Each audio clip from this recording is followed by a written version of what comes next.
Imagine you move into your dream home. A beautiful house, quiet neighborhood, a place to start fresh with your family. But then the letters start coming. Handwritten. No return address. I've been watching the house for decades. It is now your turn to bring the young blood. You throw it away, maybe it's a prank. But then comes another. And another. The letters know things they shouldn't. Your children's names. Where you sleep. What rooms you've been in. They are signed by someone who calls themselves the Watcher. And what's worse, the police can't find who it is.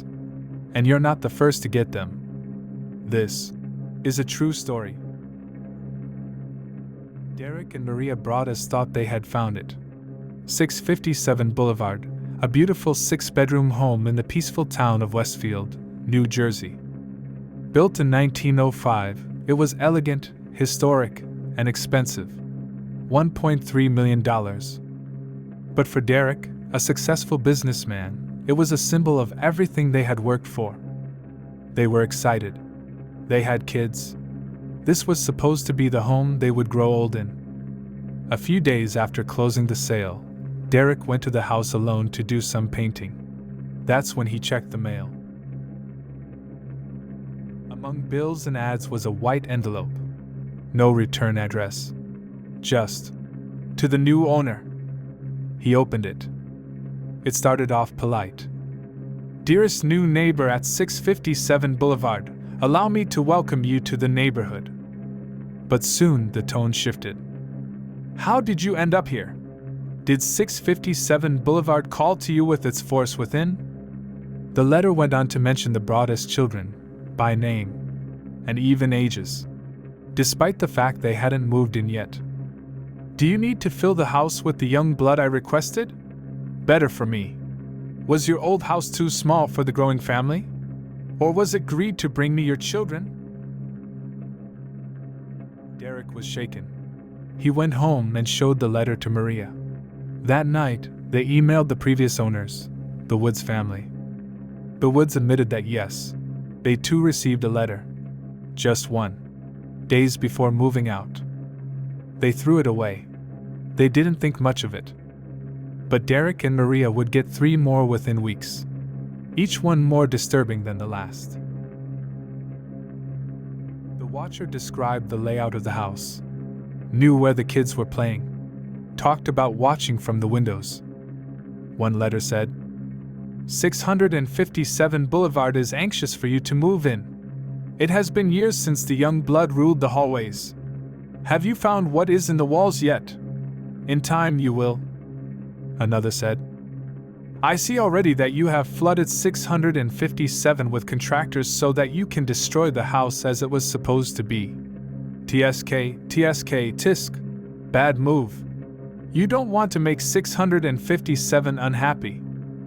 Whoever this was, they were watching. All the time. The Broadduses contacted the police. They also stopped bringing their children to the house. Detectives opened an investigation. The neighbors were questioned. Letters were analyzed. They found no fingerprints. No DNA.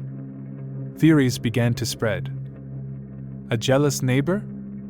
A former resident? A local with a twisted obsession with the house? Derek even hired private investigators. A retired FBI agent. They set up surveillance, ran background checks on neighbors. One neighbor, Michael Langford, lived next door with his elderly mother. He was odd, socially awkward. He became a suspect. But nothing stuck.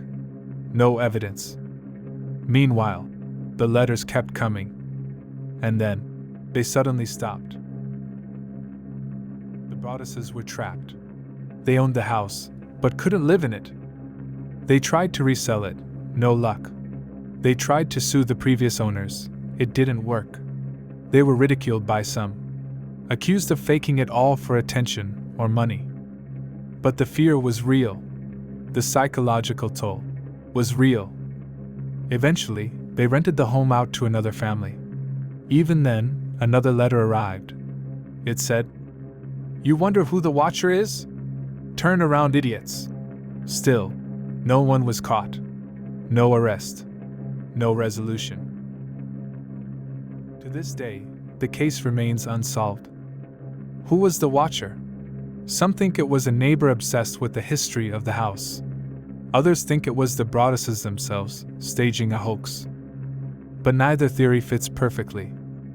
The letters were too detailed, too real, too specific. The house was eventually sold, at a loss. The watcher was never heard from again. But the fear remains, and so does the mystery. Would you still live in a home if someone was watching you? What if they knew your name, your children's names, your movements?